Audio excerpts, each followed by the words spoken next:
শিলিগুড়িতে আবার এটিএমে লুট এবং বেশ আগে থেকে কোমর বেঁধে আটঘাট বেঁধে দেখে নিয়ে তারপরে লুট করা হয়েছিল। কিন্তু মুশকিল হচ্ছে ওই গ্যাস কাটার দিয়ে যখন এটিএমের শাটার কাটতে গেছে সেই সময় যখন আগুন ধরে যায়, বেশ কিছু নোট পুড়েও যায়। ভাবুন একবার, মুখটুক ঢেকে এসে আগে স্প্রে করে ক্লোজ সার্কিট ক্যামেরা যাতে কিছু না দেখা যায় সেই সব বন্দোবস্ত করে গ্যাস কাটার নিয়ে এসে এটিএম লুট করার ছক ছিল। আমার সঙ্গে পার্থপ্রতিম রয়েছে। পার্থপ্রতিম, আমি প্রথমে একটু ভৌগোলিক অবস্থান জানতে চাইবো। আশিগড়ে যেখানে রাষ্ট্রায়ত্ত ব্যাংক সেটা কোথায় এবং কোনো রকম কোনো নজরদারি আশপাশে কোনো রকম কোনো ক্লোজ সার্কিট ক্যামেরা কিছুই ছিল না, কিভাবে অপারেশন চালিয়েছে এরা?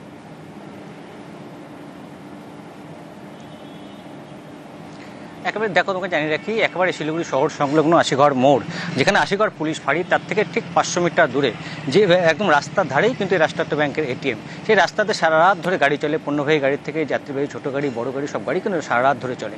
এবং গতকালও তো একইভাবে গাড়ি চলাচল করছিল এবং এক গাড়ি চালক সে গাড়ি থেকে নেমে যখন এই রাষ্ট্রায়ত্ত এটিএম ব্যাংকে টাকা তুলতে যায় সেই সময় দুষ্কৃতীরা তাকে বাধা দেয়। হিন্দিতে দুপক্ষের মধ্যে কথোপকথন হয় এবং গ্যাস কাটা নিয়ে প্রথমে একজন দুষ্কৃতী এই যে টাটা সুমো করে তারা এসেছিলো সেখান থেকে নেমে প্রথমে সে স্প্রে করে দেয় সেখানকার ক্লোজ সার্কিট ক্যামেরাগুলি, অর্থাৎ এটিএমের ক্লোজ সার্কিট ক্যামেরাগুলি সে স্প্রে করে দেয় যাতে কোনো রকম প্রমাণ না থাকে। তারপরে কিন্তু একে একে করে আরও 3 দুষ্কৃতী গাড়ির থেকে নেমে, অর্থাৎ 4 জন দুষ্কৃতী মিলে এই এটিএমে লুট চালায়। এবং সেখানে যা প্রাথমিকভাবে যেটা আমরা জানতে পারছি, যারা এই এটিএম দেখভাল করে সেই সংস্থার কর্মীদের সঙ্গে কথা বলে যে প্রায় 15 লাখ টাকা, অর্থাৎ 14,07,700 টাকা। সিকিউরিটির দায়িত্বে যারা ছিলেন এলাকার মানুষ, তারা কি বলছেন একবার শুনবো।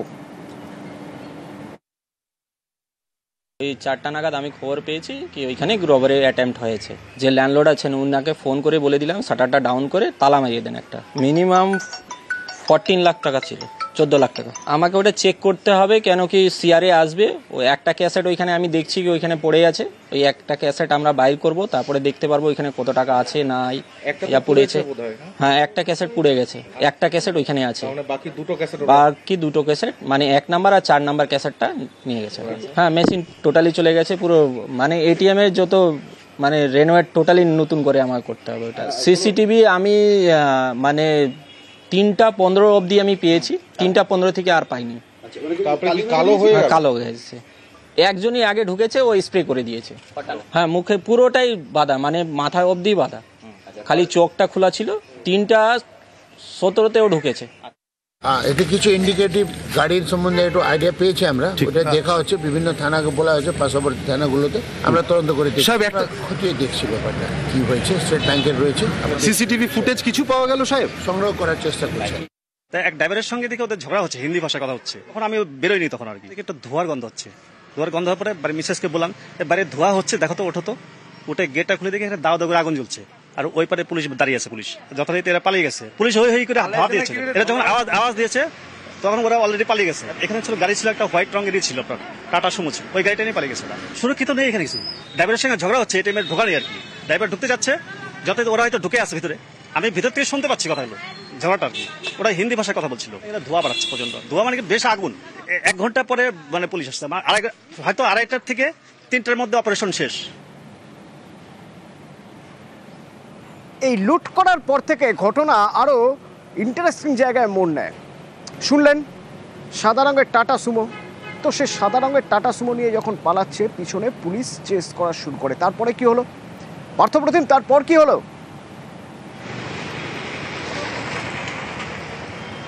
একেবারে তাই। পুলিশের একটি টহলদারি ভ্যান যখন ওই ইস্টার্ন ব্যবসা সংলগ্ন এলাকা দিয়ে যখন টহল দিচ্ছিল সেই সময় এটিএম থেকে ধোঁয়া বের হতে দেখেই কিন্তু পুলিশের গাড়িটি সেই এটিএমের সামনে আসতে দুষ্কৃতীরা সেখান থেকে পালিয়ে যায়। এভাবে পালিয়ে যাওয়ার চেষ্টা করে। তার পিছুনায় কিন্তু এই পুলিশের জিপ প্রায় 4-5 কিলোমিটার পিছু ধাওয়া করার পর আচমকা একটি ইনোভা গাড়ি সেই পুলিশের গাড়িটিকে ওভারটেক করে ওই যে টাটা সুমো গাড়ি তার পিছনে চলে আসে এবং তাতে পুলিশের গাড়ির গতিটা কমে যায়। পুলিশ তখনও ভাবতে পারেনি বা তাদের আন্দাজ ছিল না যে এই ইনোভা গাড়িটিও সেই দুষ্কৃতীদের দ্বিতীয় প্ল্যান। এবং তারপরে গাড়ির গতি কমে যাওয়ায় যখন এই টাটা সুমো গাড়িটি সে পালিয়ে যায় শিলিগুড়ি সেবক মোড় হয়ে একেবারে দার্জিলিং মোড় হয়ে চলে আসে মাটিগাড়ায়। এবং তারপর ততক্ষণ পুলিশ সেই গাড়িটিকে আর ট্র্যাক করতে পারেনি। তারপর যে ইনোভা গাড়িটি, যেটা দুষ্কৃতের দ্বিতীয় গাড়ি ছিল এই অপারেশনের ক্ষেত্রে, সেই ইনোভা গাড়িটি চলে যায় মাটিগাড়ায়। যেহেতু সেই টাটা সুমো গাড়ির নাম্বার প্লেট পুলিশের কাছে চলে আসে, কেননা তার পিছনেই পুলিশের গাড়ি ছিল, তাই পুলিশের দৃষ্টি ঘোরাতেই কিন্তু সেই ইনোভা গাড়ি চলে যায় সেই মাটিগাড়া এবং সেখান থেকে দুষ্কৃতীরা টাটা সুমো গাড়িটিকে ফেলে আবারও ইনোভা গাড়িতে চেপে শিলিগুড়ি থেকে তারা পালিয়ে যায়। স্বাভাবিকভাবেই পুলিশকে এইখানে পার্থপ্রতিম একটু থামাবো। এই গাড়ি ছিল চুরির গাড়ি, তো গাড়ির মালিক কি বলছেন একবার শুনি। এসে গাড়ি প্রপার লক টক করে গাড়ির চাবি, গাড়ির পেপার সব নিয়ে আমার পার করে রুমে চলে যাই, ঘরে চলে যাই। ভোর 4:30-35 একটা ফোন আসে, বলে তুই ঘুমোচ্ছিস, তো গাড়ি এখানে কী করছে? কোথায়? মাটিগাড়াতে চ্যাক নার্সিং পেছনে গিয়ে দেখি গাড়ি ওখানে পড়ে আছে, সাইডে রোড সাইড গাড়ি পড়ে আছে, কাজ খোলা। তখন আমি পুলিশকে ফোন করি, 100 ডায়ালে ফোন করি। মাটিগাড়া পিএসে ফোন করলাম যে স্যার আমার গাড়িটা বাড়ির থেকে চুরি হয়, হয়তো কী করে এখানে চলে এসছে, এখানে গাড়িটা চ্যাক নার্সিংয়ের পেছনে গাড়িটা আছে, তো কাইন্ডলি আপনি একটু আসেন, আপনাকে জানিয়ে গাড়িটা নিয়ে যাবো। তখন জানতে পারলাম সব রাতভরে সব হয়েছে আর কি। গাড়িতে একটা তার কাটার একটা পাওয়া গেছে, আর কাটার পাওয়া গেছে, একটা স্প্রে পাওয়া গেছে, আর একটা খারাপ জ্যাকেট পাওয়া গেছে। পার্থপ্রতিম, এরা কারা? এরাও কি ভিন রাজ্যের গ্যাং?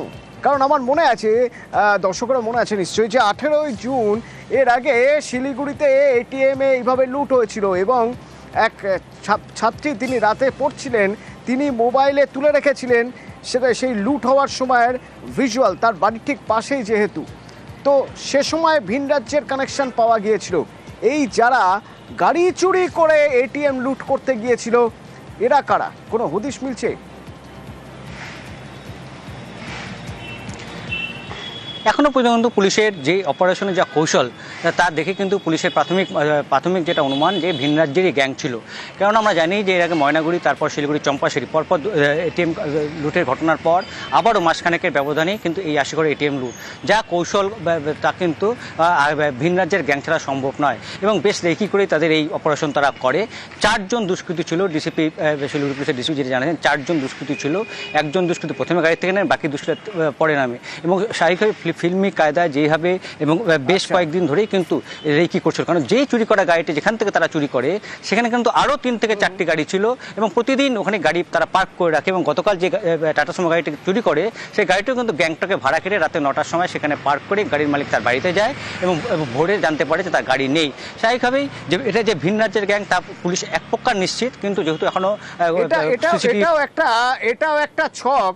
ঠিক যেমন ছক, মুখে প্রথমে গামছা বেঁধে একজন গিয়ে স্প্রে করে দিচ্ছে যাতে অন্য কারো মুখ ক্লোজ সার্কিট ক্যামেরায় না দেখা যায়, এক্ষেত্রেও পুলিশ ধাওয়া করে গাড়ির নাম্বার প্লেট দেখে বা গাড়ি ধাওয়া করে কিছুই পাবে না। তার কারণ হলো গাড়িটাই চুরি করা গাড়ি। আমরা তথ্য পেয়েছি, ইনিশিয়াল স্টেজ অফ ইনভেস্টিগেশন আছে, চেস করে গাড়িটা আমরা সিজ করে পেরেছি। যে গ্যাস কাটার ছিল, যে সিলিন্ডার ছিল যেটা ইউজ করা হয়েছিল, সেটা সিজ হয়েছে। আর অনেক তথ্যগুলো আমরা পেয়েছি, সেটাকে ভেরিফাই করছি। 4 জন ছিল গাড়িটা। আমরা কিন্তু এখন যেটা পাচ্ছি প্রাইমা ফাসাই, সেটা চুরির গাড়ি ছিল। সেটা তদন্ত করে দেখা হচ্ছে। 15ই জুলাই জগৎবল্লভপুরে এক সোনার ব্যবসায়ীকে মারধর করে ছিনতাই করা একটা টিম। এইবার সেই টিমকে জেরা করে পুলিশ যা জানতে পারছে, সে তো তাক লাগানোর মতো ঘটনা। এই ছিনতাইয়ের মাস্টার মাইন্ড কোথায়? জেলে বসে গ্যাং চালানো হচ্ছে, অপারেশন চলছে। কোন জেলে, কিভাবে কাজ হচ্ছে জানবো। আমার সঙ্গে দেবাশিস রয়েছে সরাসরি। দেবাশিস, দেখো, 15ই জুলাই যে ছিনতাইয়ের ঘটনা ঘটে, সেই ঘটনার তদন্ত শুরু করে জগৎবল্লভপুর থানার পুলিশ এবং এই ঘটনায় গ্রেপ্তার হয় প্রথমে 2 জন। তাদেরকে জিজ্ঞাসাবাদ করে নূর মোহাম্মদ বলে একজনের হদিশ পায়, তাকে গ্রেপ্তার করে আরো 4 জনকে গ্রেপ্তার করে। টোটাল এই ঘটনায় 6 জনকে গ্রেপ্তার করে। নূর মোহাম্মদ ও তার সঙ্গীদের জিজ্ঞাসাবাদ করে যেটা জানা যায়, চন্দননগর ও বর্ধমানের জেলে তারা দীর্ঘদিন কিন্তু জেল কেটেছে। কেউ চুরি ছিনতাইয়ের ঘটনায় যুক্ত রয়েছেন, কেউ পক্সো মামলায় অভিযুক্ত রয়েছেন, কেউ খুনের মামলায় অভিযুক্ত রয়েছেন। তারা এই বিভিন্ন জায়গা থেকে এই যারা চন্দননগর বা বর্ধমান জেলে থাকতো তারা একত্রিত হয়ে একটা গ্যাং তৈরি করে। 5-6 জনের গ্যাং নয়, গোটা রাজ্যে 30-35 জনের একটি গ্যাং রয়েছে যারা রাজ্যের বিভিন্ন জেলায় চুরি ছিনতাই করে বেড়ায় এবং সেই টাকা একত্রিত হয়ে তাদের নিজেদের মধ্যে ভাগ বাটোয়ারা হয়। এই ঘটনায় কিন্তু চক্ষু চরক গাছ পুলিশের, তার কারণ পুলিশ মনে করছে শুধুমাত্র হাওড়ায় নয়, বিভিন্ন জায়গায় তারা চুরি চামারির সঙ্গে যুক্ত। ইতিমধ্যে এদের গ্রেপ্তারের পর কলকাতা পুলিশ, বিধাননগর থানার পুলিশ তারা কিন্তু এসে এই নূর মোহাম্মদকে জিজ্ঞাসাবাদ এবং নিজেদের হেফাজতে নেওয়ার আবেদন জানিয়ে চলে গেছে হাওড়া আদালতে। আচ্ছা, হাওড়ার ধন্যবাদ। হাওড়া